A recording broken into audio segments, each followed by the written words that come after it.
दोस्तों इस वीडियो में रीजनिंग के 10 अति महत्वपूर्ण प्रश्नों को कवर करेंगे जो हमेशा परीक्षा में पूछे जाते हैं। दोस्तों ये रीजनिंग का पार्ट नंबर 14 होने वाला है। अगर आप इससे पहले वाले पार्ट को अभी तक नहीं देखे हो तो उन्हें भी जाकर जरूर देखिएगा, सभी पार्ट इंपॉर्टेंट है।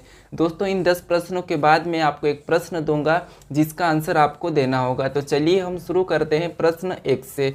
दोस्तों आप हर किसी प्रश्नों को खुद से भी सोल्व करने की जरूर कोशिश करिएगा। हमारा पहला प्रश्न दिया है, प्रश्न कह रहा है कि लुप्त संख्या ज्ञात करें। यानी दोस्तों एक प्रश्नवाचक चिन्ह दिया है, यहाँ पर कौन सी संख्या आएंगी ये प्रश्न पूछा है। ठीक है, तो देखिए हमें यहाँ पर प्रश्नवाचक चिन्ह दिया है तो हम क्या करेंगे, इस संख्या को पता करेंगे। ठीक है, या फिर इन्हें भी पता कर सकते हैं। तो देखिए सबसे पहले अगर हम यहाँ पर ध्यान से संख्या को देखेंगे तो देखिए जैसे यहाँ पर 529 लिखा है, यानी कि 23 का वर्ग होता है 529, तो वो यहाँ पर लिखा है। फिर 441 21 का वर्ग होता है तो उसे भी यहाँ पर लिखा है। 361 19 का वर्ग होता है उसे भी यहाँ पर लिखा गया है। लेकिन दोस्तों हमें ये वाली संख्या पता करना है। ठीक है, तो देखिए अगर दोस्तों इस संख्या को देखेंगे तो ये संख्या है 32 का वर्ग। 1024 क्या है, 32 का वर्ग है।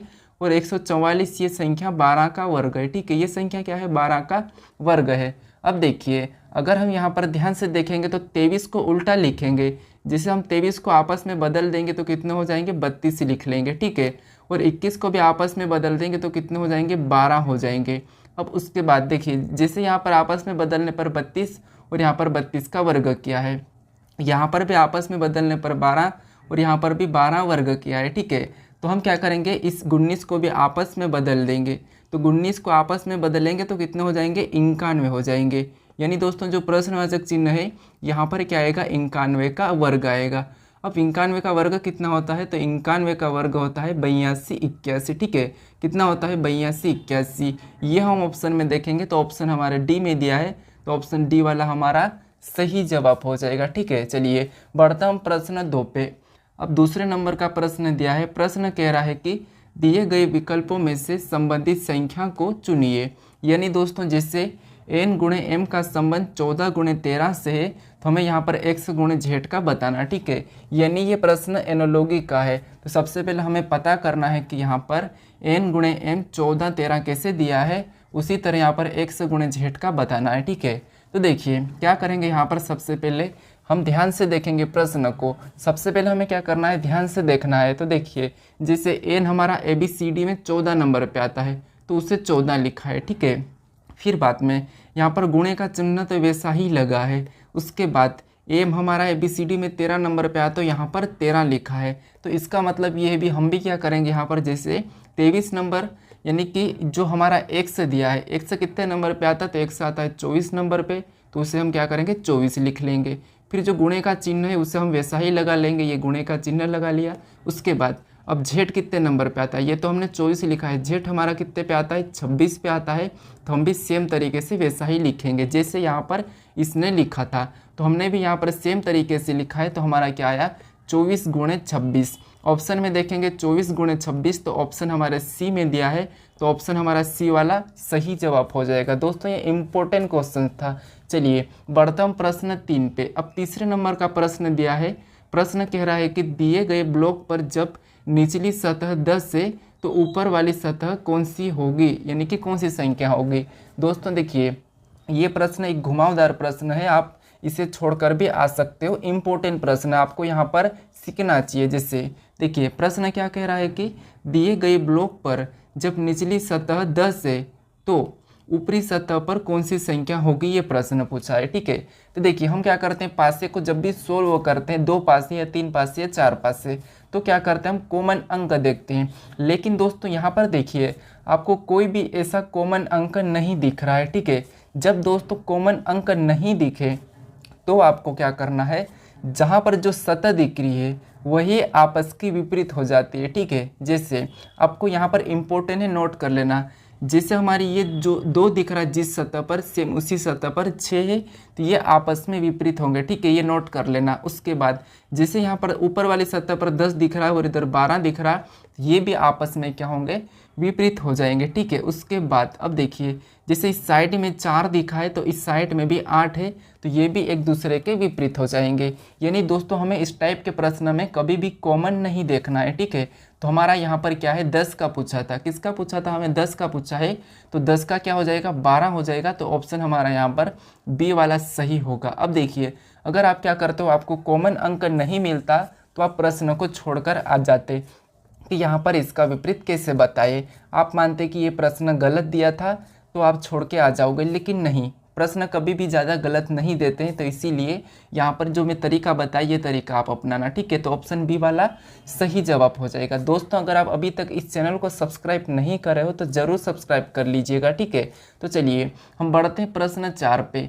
अब 4 नंबर का प्रश्न दिया है। प्रश्न कह रहा है कि नीचे दी गई श्रृंखला श्रेणी में रिक्त पदों ज्ञात कीजिए। यानी दोस्तों यहाँ पर हमें क्या करना है, रिक्त पद ज्ञात करना है। जैसे यहाँ पर हमें बताना है कि कौन सी संख्या आएगी, ठीक है। तो सबसे पहले हम क्या करेंगे, यहाँ पर संख्या पैटर्न को देखेंगे। जैसे यहाँ पर 47 से 19 के बाद 167, फिर से खाली स्थान, फिर 359, फिर यहाँ पर 527 लिखा है, ठीक है। तो देखिए, अगर हम क्या कर सकते हैं, अगर इसका अंतर निकालेंगे तो अंतर तो हमारा बहुत बड़ा जाएगा, ठीक है।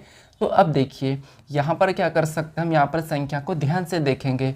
तो देखिए, जैसे हमारा यहाँ पर 47 दिया है, ये क्या है, 7 के वर्ग -2 है, ठीक है। 7 का वर्ग -2 है।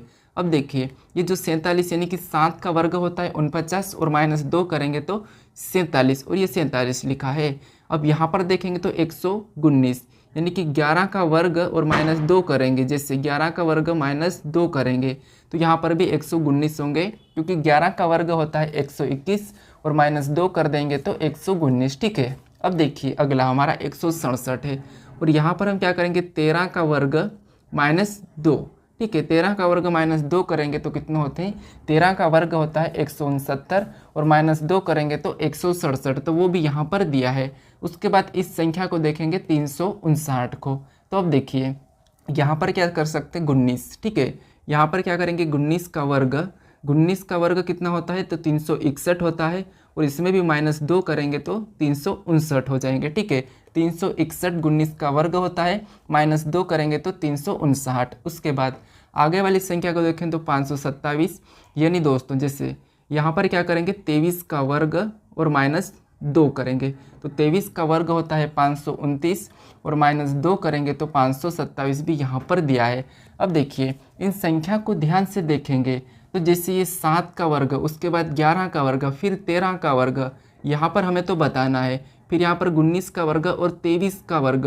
तो अब देखिए दोस्तों यहाँ पर अभाज्य संख्या है, ठीक है। कौन सी संख्या है, तो अभाज्य। जैसे 7 हमारा अभाज्य, 7 के बाद 11 अभाज्य आता है, फिर 13 अभाज्य आता है, तो हमें अगला कौन सा अभाज्य आया है वो बताना है। तो देखिए 13 के बाद कौन सा अभाज्य आता है, तो 17 आता है। क्या करेंगे, यहाँ पर 17 का वर्ग करेंगे और -2 करेंगे।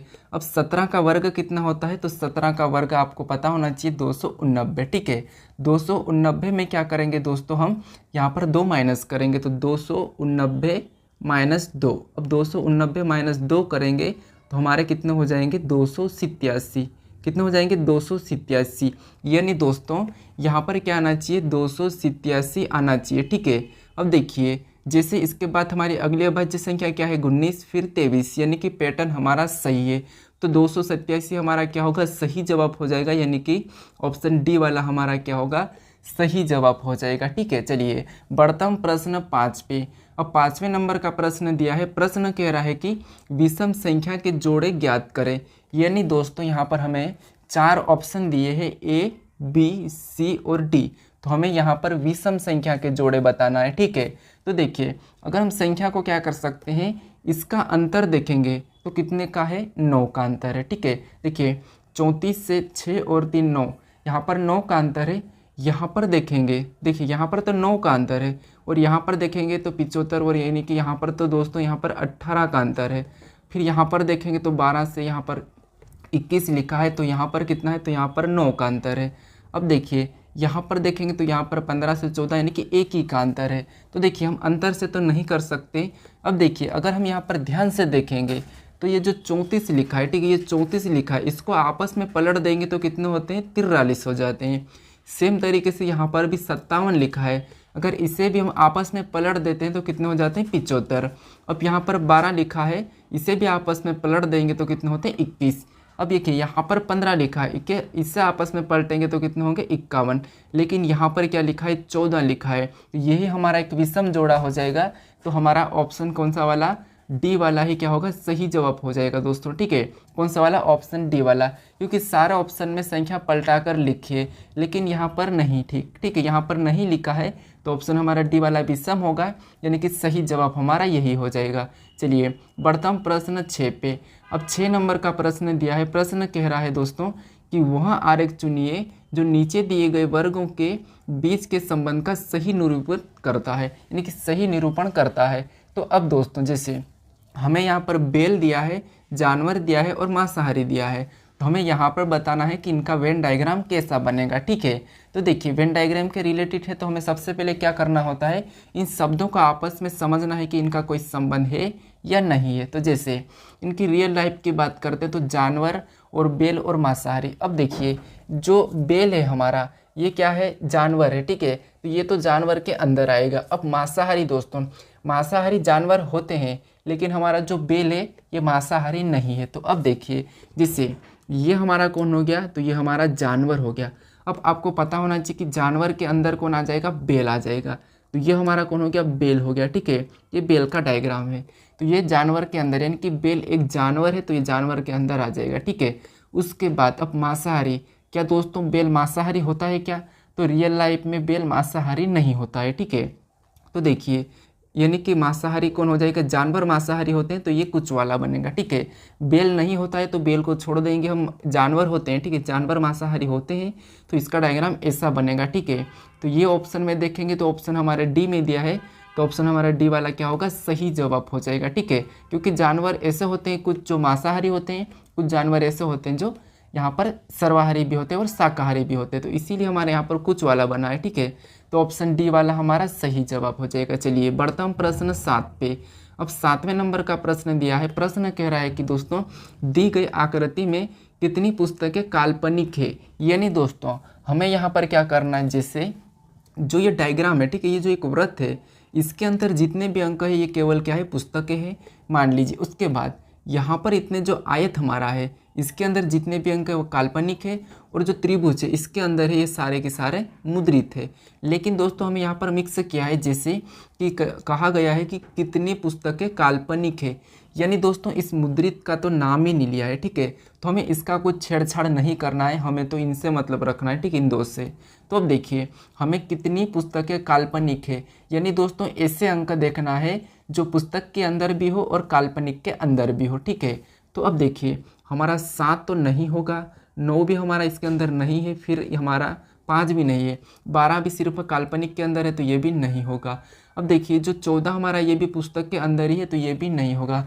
लेकिन ये दो ऑप्शन है हमारे 23 और 18, ये दोनों की दोनों क्या है, काल्पनिक और पुस्तक के अंदर दोनों के अंदर है, तो हम इन्हें ले लेंगे। लेकिन दोस्तों आप क्या करोगे, हमको तो सिर्फ क्या पूछा है यहाँ पर, पुस्तकें काल्पनिक पूछा है, तो आप क्या करोगे 18 दोनों के अंदर है तो आप 18 लगा दोगे, तो आपका ये गलत हो जाएगा। ठीक है, क्योंकि देखिए प्रश्न में ये नहीं कहा है कि आपको मुद्रित नहीं लेना है, इसका कुछ कहा ही नहीं तो हम इसे नहीं छोड़ सकते। ठीक है, इसका कुछ कहा नहीं तो इससे हम कुछ इसके साथ कुछ छेड़छाड़ करना ही नहीं है। ठीक है, तो हम इसका नाम नहीं लेंगे, तो ये तो भूल जाना है हमें। बस यहाँ पर देखिए कौन दिख रहा है, 23 और 18, तो इन्हें क्या करेंगे, जोड़ लेंगे।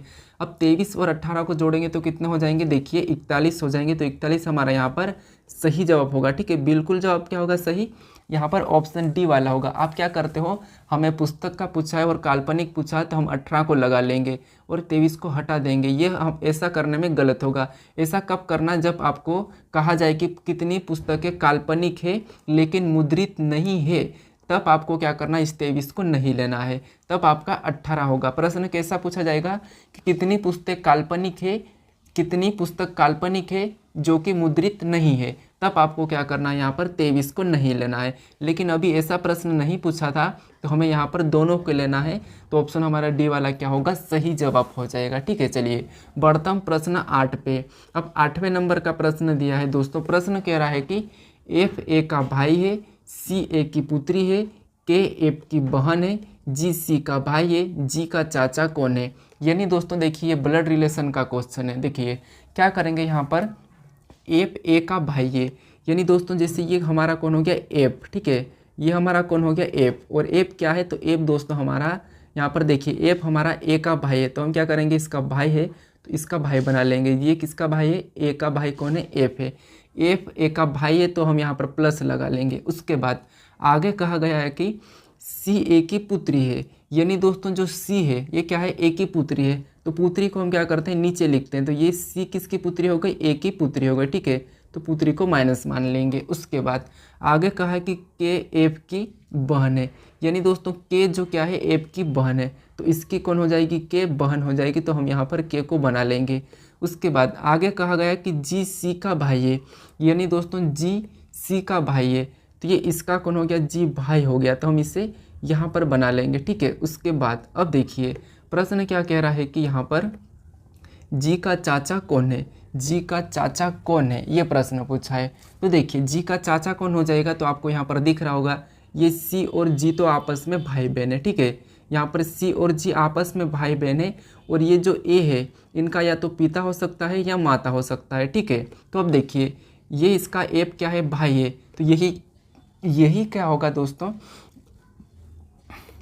यही हमारा एप जो क्या है, एप इसका भाई है ए का, तो यही जी का चाचा हो जाएगा, ठीक है। कौन, एप, एप क्या हो जाएगा, जी का चाचा हो जाएगा। तो एप हम ऑप्शन में देखेंगे तो ऑप्शन हमारे सी में दिया है, तो ऑप्शन सी वाला हमारा सही जवाब हो जाएगा, ठीक है। बढ़ता हम प्रश्न 9 पे। अब 9वें नंबर का प्रश्न दिया है। प्रश्न कह रहा है कि सुदिश, ठीक है, प्रश्न क्या कहा है कि सुदिश ऊपर से 7वां तथा नीचे से 28वां है, तो उस कक्षा में कितने छात्र हैं। यानी दोस्तों ये रैंकिंग का प्रश्न है। जब भी आपको ऐसे पूछा जाए कि ऊपर से 7वां नीचे से 28वां, या दाएं से 7वां बाएं से 28वां, या ऐसा कुछ भी प्रश्न पूछे, तो आपको क्या करना है, ऊपर नीचे दाएं बाएं जो भी अंक दिए हैं उन्हें दोनों को जोड़कर क्या करना है, एक माइनस कर लाना, जैसे 7 और प्लस हम क्या करेंगे 28 को जोड़ लेंगे, और एक क्या करेंगे माइनस करेंगे, तो 27, और यहाँ पर देखिए 28 और 7 कितने होते हैं, तो 28 और 7 35 होते हैं, ठीक है, कितने होते हैं 35, और माइनस क्या करेंगे 1 करेंगे, तो -1 करने पर कितने होते हैं 34। यानी दोस्तों इस प्रश्न का सही जवाब क्या होगा, 34 हो जाएगा। ऑप्शन में देखेंगे तो कुल कितने यहाँ पर छात्र है, 34 है, तो ऑप्शन हमारा ए वाला सही जवाब हो जाएगा, ठीक है। चलिए बढ़ता हम प्रश्न 10 पे। अब 10वें नंबर का प्रश्न दिया है। प्रश्न कह रहा है कि दोस्तों नीचे दिए गए कथन में सही निष्कर्ष का चयन करें। यानी दोस्तों एक कथन दिया है, इसके बारे में निष्कर्ष क्या कह रहा है हमें ये बताना है, ठीक है। तो ये प्रश्न भी इम्पोर्टेंट, इसके 4 से 5 प्रश्न भी पूछे जाते हैं एग्जाम में। तो अब देखिए क्या करेंगे, सबसे पहले हम समझेंगे कि कथन क्या कहा। तो कथन कह रहा है कि कुछ कलम पेंसिल है। यानी दोस्तों जैसे ये हमारा कौन हो गया, कलम हो गया, ठीक है। ये जो कुछ कलम है यह क्या है, पेंसिल है, ठीक है, तो ये पेंसिल हो गई। उसके बाद अब आगे कह रहा है कि देखिए आगे कह रहा है कि सभी पेंसिल रबर है।